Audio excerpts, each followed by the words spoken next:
Shall we? Best of the best, white cocoa. And it begins. Welcome back to episode 3 of our Renaissance. I am Ken Munoz, your host, a student filmmaker at the University of Hawaii at Manoa, hybrid athlete, aka I like to lift, aka I've done an Ironman, aka I've ran an ultramarathon. That's my accolades, but nothing too crazy, you know. We're just getting warmed up. And I am also a co-founder of a video production company. So that is me as a whole, and thank you for tuning in to our podcast. So here's a quick life update, as it's been pretty long since we've done a little pod. I wanted to do it weekly, but then life happens. We began to travel. We began to get busier with midterms.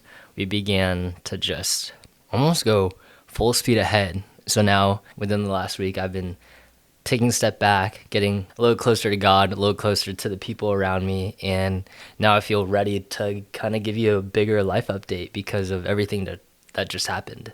Really quickly, it is T-minus 5 weeks till graduation. Graduating university. How many years of school is that? I don't know, more than like 12 to 15 years of school, and we're finally on our final 5 weeks. Ever. I'm not doing grad school. I don't need that for film. I feel like I'm already learning everything that I need to outside of school. But school is also a way to bring you one of the best connections because everyone's on their grind. Everyone's trying to figure things out. And it's just a bunch of people, 80% your age, trying to just hopefully have a future in their lives and a career. And so two of my best friends actually don't go to college. And I'm the one in the trio that does. And if I'm being honest, they're just maybe even more talented than me because they have extra time to have that experience. Like, for example, Sanjay. Shout out to Sanjay. I don't know if you're watching this or listening, but if you don't know, he is also the co-founder of our video production company, Ascender Productions. So go support his videography, his YouTube, because he's the one that really set that foundation for us in our relationship. Okay, also, we have our blueberry pancake candle, which is pretty much dying out, so I think we need to go back to our secret store to get a new one. Can't reveal those secrets because everyone would copy me, duh. Anyways, another update, it is T-minus 6 days till half marathon. A year ago, we ripped our first ever half marathon, the HEYOOO. I don't even know. I forgot what it's called. I apologize. But it's a half marathon in Oahu. And last year, we sprained our ankle at mile 5. And it sucked. I genuinely thought I needed a wheelchair to finish the race. And that's not even halfway through. But we're like, all right, screw pain, pursue strength. We just kept screaming that. And even though we had a twisted ankle, even though we had 2 open blisters at the bottom of my feet, I think I was just wearing the wrong socks, which sucks that I couldn't perform well because of freaking socks. So go spend that extra $5 to buy running socks, by the way. But yeah, I didn't think I could finish the race, but here we are, 2 hours and 8 minutes, which is not a bad time. I was aiming for sub 2, got 2 hours, 8 minutes with an injury, practically 3 injuries. So that's a pretty pat on the back for myself for a first half marathon. But this time we're pretty much running probably a sub 2. I didn't go through a full half marathon prep, but I know I got it in me.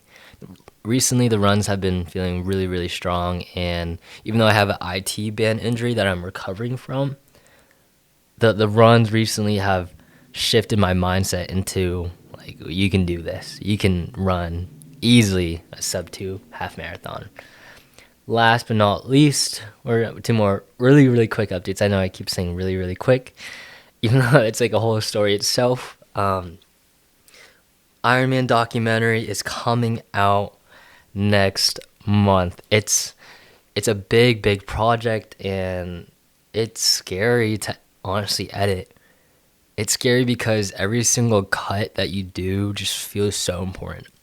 the thing I can relate it to is like a intense game of chess.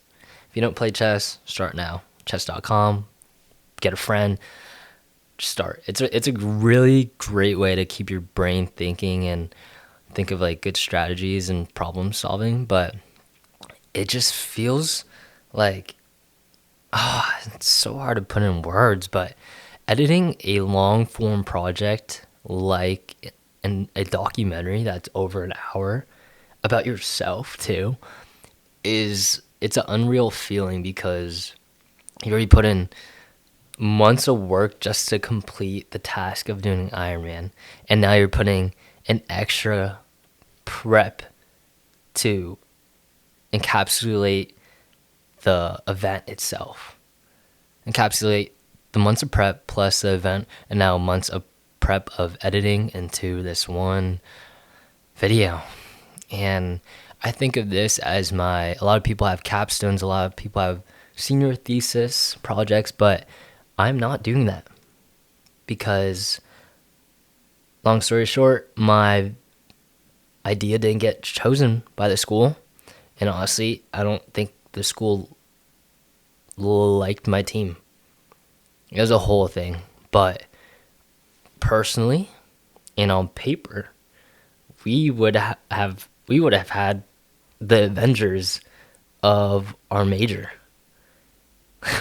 It's insane how it unfolded. And it's actually a little annoying, but we're going to take the high road. Say, okay, no need to put our time and effort into the school project because this is my project.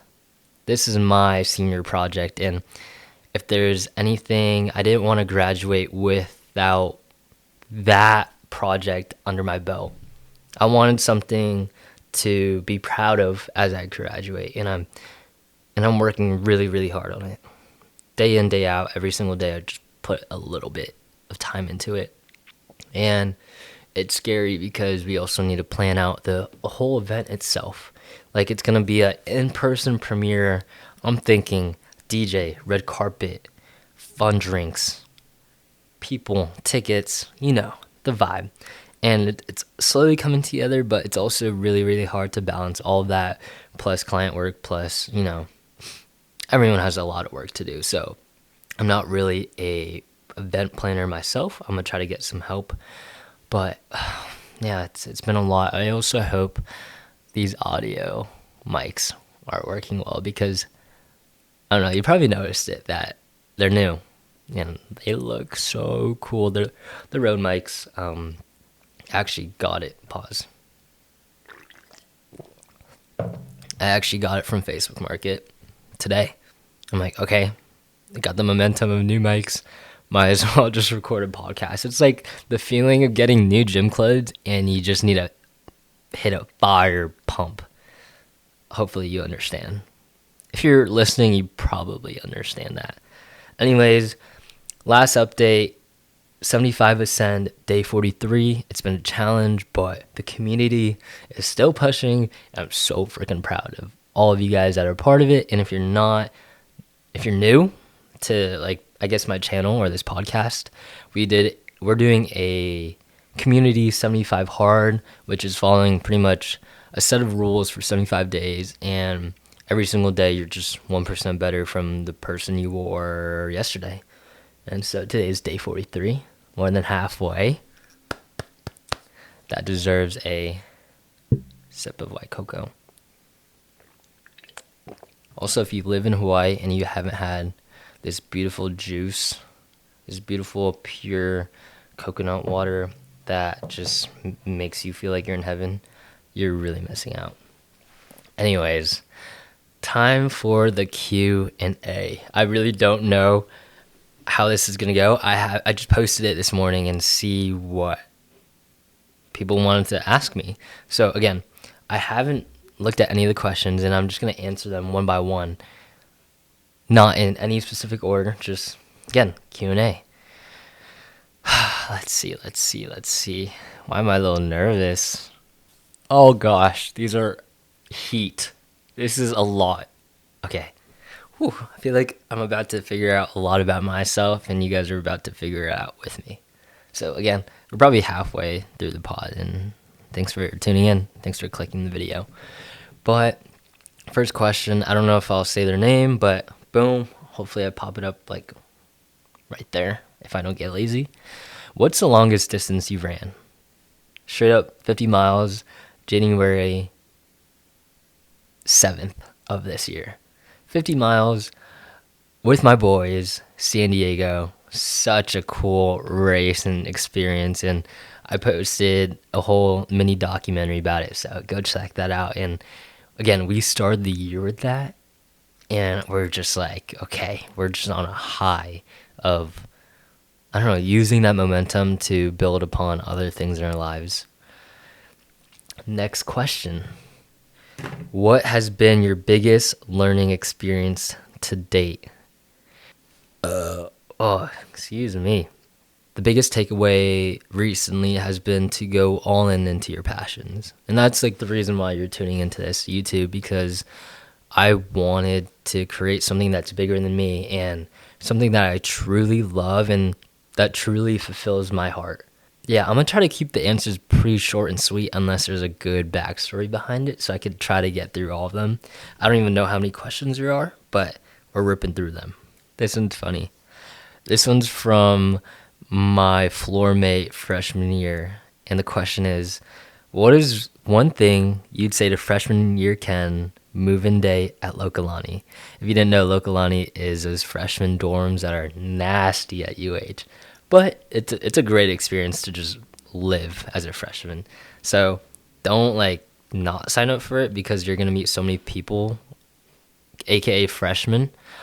But again, you know, AC, hella mold, hella just nastiness. But what would I say? Honestly, what I would say the same thing as I just answered the second question to trust your gut and trust your heart, because I entered college as a kinesiology major and I thought I wanted to be a doctor.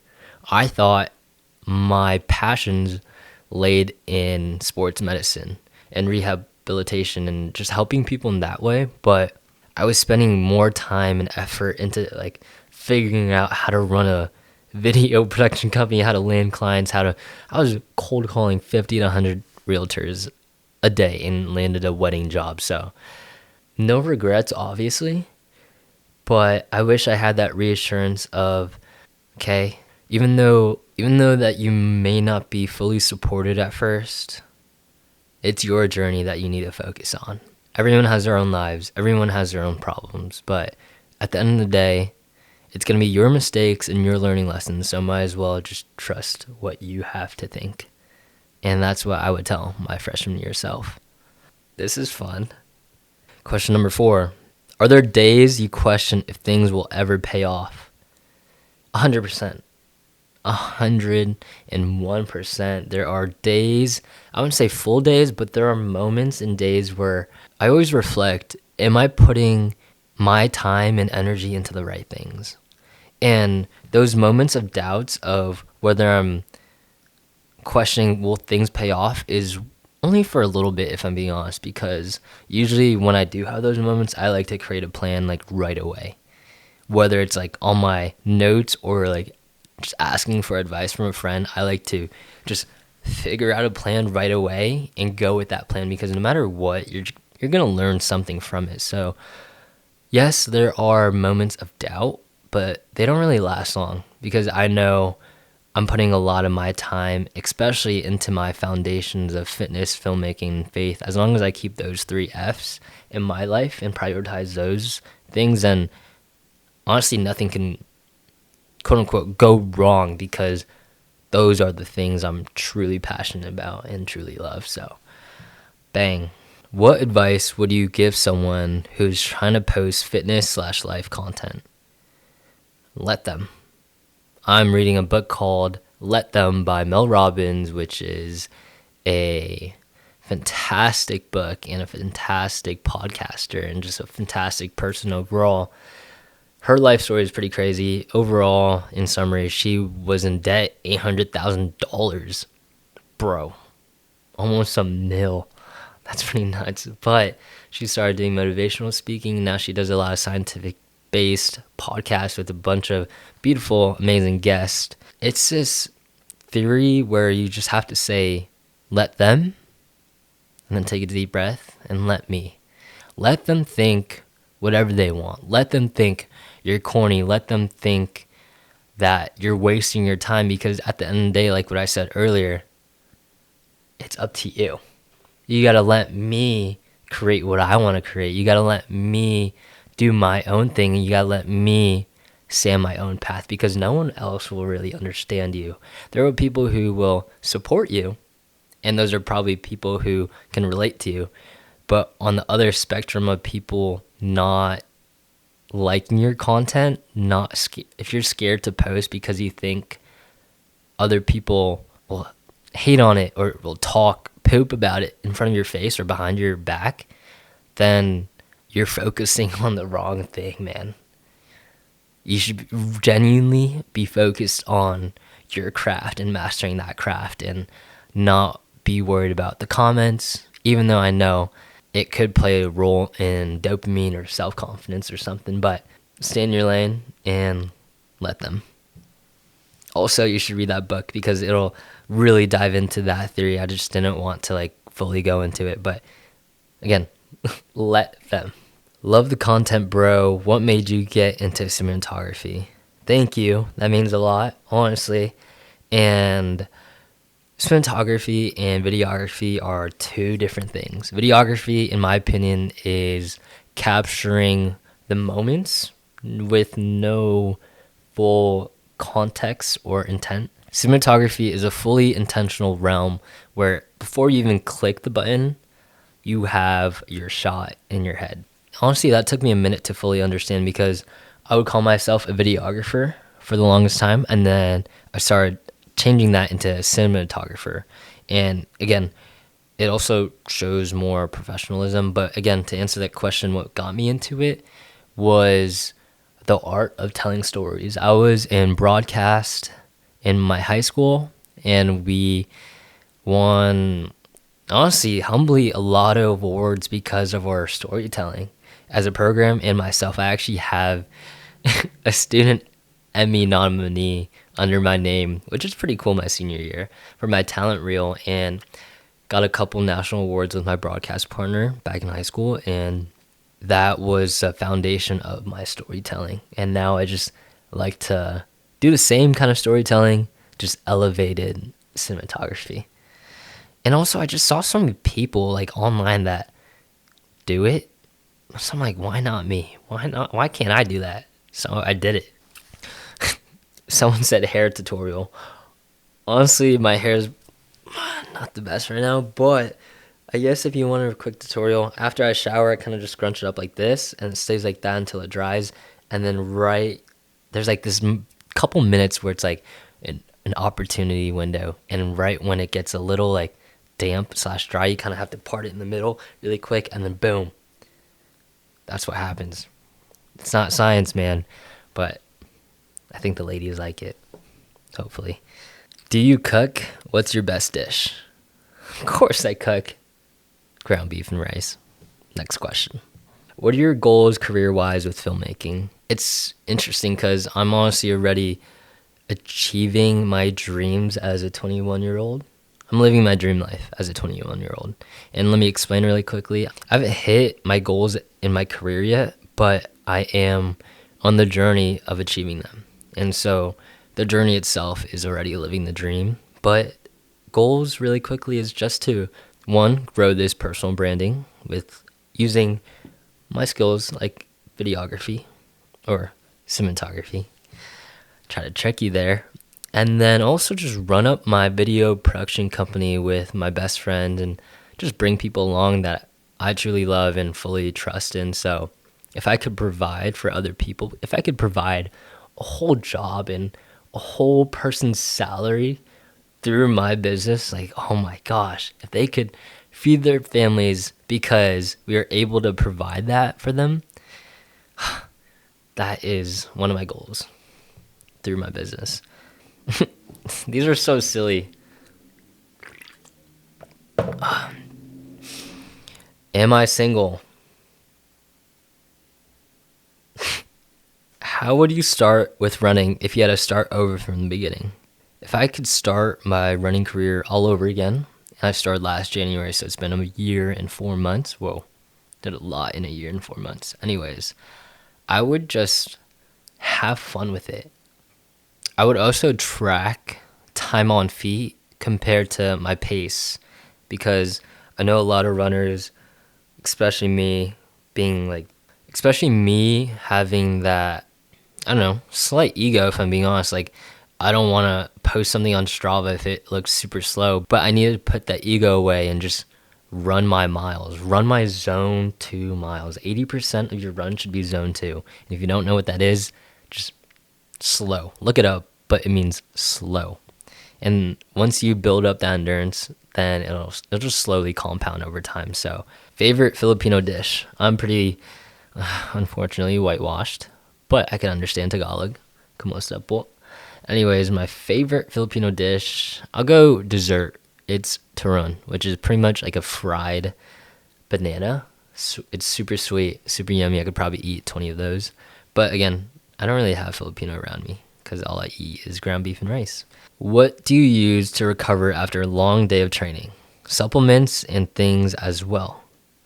One of the things me and my dad invested in was recovery boots, and jeez, it was a dent in the bank. However, they are one of the best investments in terms of recovery. Obviously, you don't need to just buy a pair. Honestly, number one, sleep. I neglected sleep for a couple months last year, and I just got so sick where I couldn't even train. So, sleep is the most efficient and cheapest thing that you can do. 7 to 8 hours, please and thank you. Supplements, I like to take magnesium right before I sleep. Other things are doing mobility days instead of just fully resting. So I like to stretch every morning. I like to roll my foot with this lacrosse ball looking thing. This is a question from my boy, aka Sanjay. I was hyping him up earlier. But favorite moment of 2025 so far / biggest lesson. I'll put those in two different questions. Favorite moment of 2025? Geez, there's too many because, what is it? At least recently was seeing my sister cross the finish line at her first half marathon about a month ago, last March. And the reason why it speaks so loud to me is because I just haven't seen her push herself so physically and mentally in so long. Just growing up, we both played sports, but then as she went further along with her career, she had to kind of neglect and reprioritize things. So fitness kind of came, I don't know, it wasn't a main priority. But then since she started running last summer because of our Connects Run Club, it was really cool to see her progress from barely running 3 miles to then going through a whole half marathon build and even asking me for advice. Because again, I have technically only a year and 4 months of experience, but I did endure a lot of pain and a lot of mileage throughout those months. But yeah, I honestly started getting teary-eyed when I saw her and I paced her. But when I saw her cross that finish line, it's a celebration of hard work, and that's why it kind of just sticks out to me. But then another one, of course, was crossing that ultra marathon race with all my boys, because again, 13 hours of just work. Excuse me. Part 2 of that question is, what's the biggest lesson of 2025? It is that everything is bigger than me. And that's a chapter of my journal that I've been writing. It's that everything I do is for God. Everything I build is for my community. Everything I do is for my family. Sure, it's benefiting me, but it's in hopes of giving back to the bigger purpose. And so that is the reason why I work so hard. That is my big why. Why are you so amazing? Right back at you. How did you learn to edit / color grade? Repetition, YouTube University, copying my favorite creators and putting my own twist on it. I haven't done it in a while, but if you didn't know, My daily get-to-dos are a replica of Brock Kelly's Daily Mile series, and he's the one that really inspired me just to document my daily mundane and daily grind and turn it into a story. So shout out to Brock. Self-discipline. How do you manage / prioritize with all that you do? Ever since I was a little kid, I was always one to try to juggle the most. Whether it's because I thought it was really cool, or I thought the girls would like it back in elementary school, or whether it's like current day, whether it's to provide for my future family and provide for my current self. Understanding that big why of why you work so hard is just the foundation of managing life. And so that's what I would try to suggest. And if you don't have a big why, reflect on it. It's important, because if you're doing all this work without intention, then honestly, there's not really a big purpose of it. Mangoes or matcha? Why is this the hardest question out of all of them? Mangoes. I am a matcha man. Don't clown me. It's good. Just add a lot of vanilla and honey. But mangoes, a fresh mango is way better than refreshing iced matcha. Okay, I'm gonna just do a couple more. 3 more. Okay, we're gonna try to rip through these last 3 really quick. I'm not gonna get through all of them, so we'll do more soon in another pod episode. Best shoes to start running. Personally, I would get your foot sized up and checked, because everyone has different feet. You might have flat feet, you might have different narrow, wide feet, but my favorite are the Saucony Endorphin Speed 4s. That's my bread and butter. I could rip miles on those. Question: what's the most inspiring thing you've seen from another and its effects on you? That's a great question. One of the most inspiring things I've ever seen, I have 2 really quickly. One of the more recent ones is BPN, and I'm going to just say specifically Luke Hopkins. Luke Hopkins is a BPN athlete, an Ironman. Luke Hopkins is the definition of setting that standard and holding that standard in whatever he does. As a person who loves to juggle a lot of things, and a person that loves to go all into their passions, their current passions, he is one of the biggest inspos that I've recently found within the last year, and he is honestly one of the big reasons why I even attempted and completed an Ironman.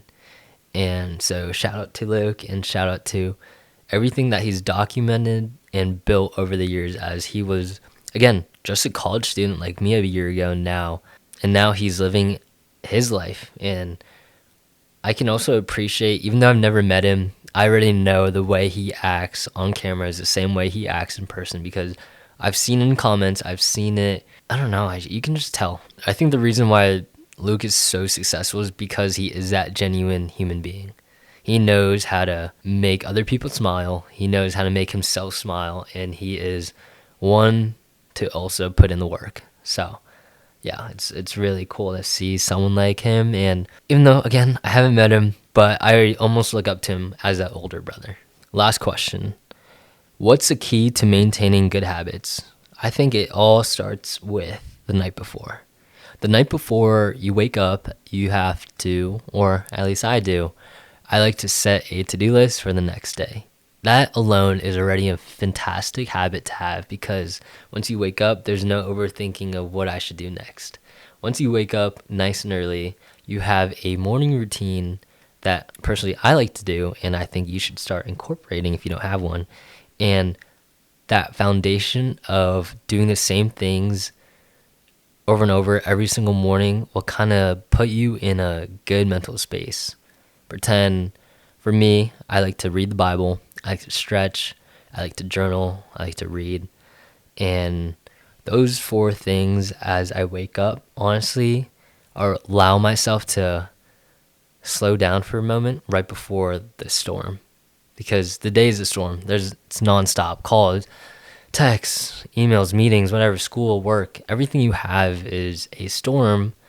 However, if you have that calm before the storm, you're already maintaining your good habits. So If you win the morning, you win the day.